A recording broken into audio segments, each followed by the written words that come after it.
حضرت ابوبکر صدیق رضی اللہ تعالیٰ عنہ جب مسلمان ہوئے، قرآن کریم کی تلاوت شروع کی، لوگ اکٹھے ہو گئے. اب کافروں کی عورتیں بھی اکٹھی ہو گئی، مرد اکٹھے ہو گئے، بچے اکٹھے ہو گئے. اب میرے اور آپ جیسا قرآن پڑھنا تو نہیں تھا نا، حضرت ابوبکر صدیق رضی اللہ تعالیٰ عنہ کا قرآن تھا. اور حضرت ابوبکر صدیق رضی اللہ تعالیٰ عنہ تو وہ ہیں جن کے بارے میں روایت میں آتا ہے کہ جب قرآن کریم یاد کر رہے تھے، 2.5 سال میں حضرت ابوبکر صدیق رضی اللہ تعالیٰ عنہ نے سورۃ بقرہ یاد کی. 2.5 سال میں.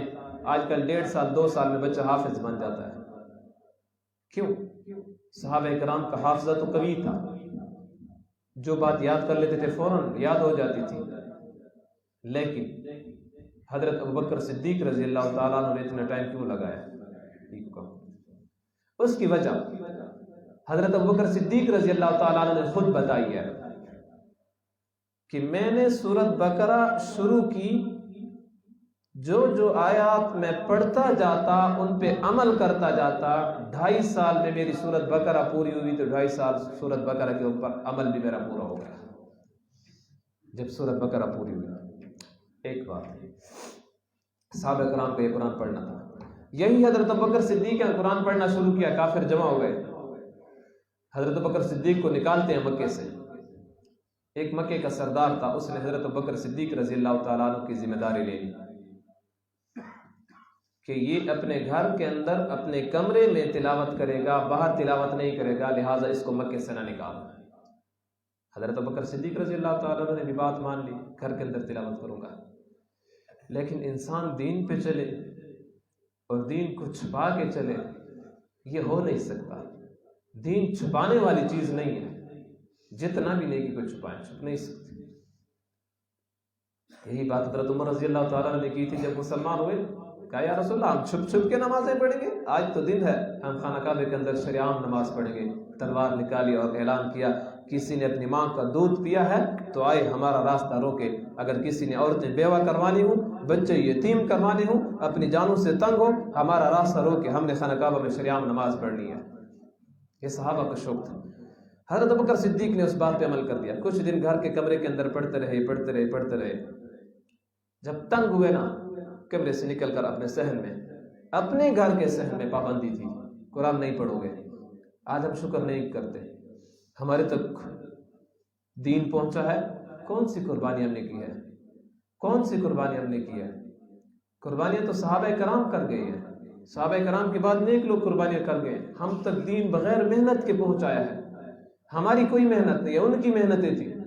آج بھی اگر کوئی بندہ ڈنڈا اٹھا کر آئے اور 1-2 ڈنڈے ہمیں لگائے کہ نماز چھوڑ لیا، فوراً کہیں گے نہیں میں تو نماز نہیں پڑھتا. وہ ایک لطیفہ مشہور ہے. ایک مسجد کے اندر کچھ بندے بیٹھے ہوئے تھے، تو ایک بندہ آپ میں سے کوئی پکا مسلمان ہے؟ تو لوگوں نے کہا ہے. ایک بندہ اٹھا، تبلیغ ٹائم کا تھا، تو اس کو باہر لے گیا. باہر لے جانے کے بعد اس نے اس کے ہاتھ سے مرغی ذبح کرائی، اور پھر اسی چھری کے ساتھ جس سے خون ٹپک رہا تھا پھر مسجد میں آیا. ہے کوئی اور مسلمان؟ تو ایک بندہ بیٹھا ہوا تھا، صوفی سر، حافظ نما تھا. تو لوگوں نے کہا یہ ہے حافظ سر؟ نہیں میں تو عیسائی تھا، مولوی صاحب سے مسئلہ پوچھنے کے لیے آیا تھا. ہمارے ایمان کی حالت یہ ہے. صحابہ کرام کٹ جاتے پر ڈٹ جاتے، انگاروں پہ لٹایا جاتا پر دین سے پیٹ سے نہیں ہٹتے تھے.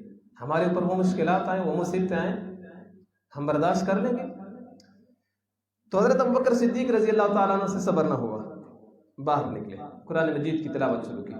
کافروں کی عورتیں، بچے، مرد، بوڑھے، جوان سارے جمع ہو گئے. حضرت ابوبکر صدیق رضی اللہ تعالیٰ کے گھر کے ارد گرد جمع ہیں.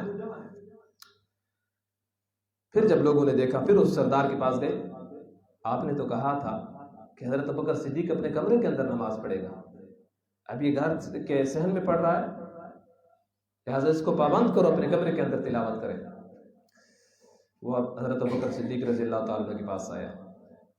سردار کہا میں نے آپ کی ذمہ داری لی تھی، لہٰذا کمرے کے اندر تلاوت کرو.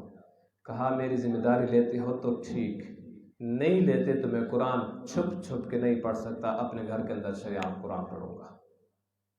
تو بات کا مقصد یہ تھا کہ قرآن کو جب کافر سنتے تھے تو ان پہ قرآن اثر کرتا تھا، اس لیے ان کی خواہش ہوتی تھی کہ قرآن کی آواز ہمارے بچوں تک نہ جائے، یہ مسلمان ہو جائیں گے.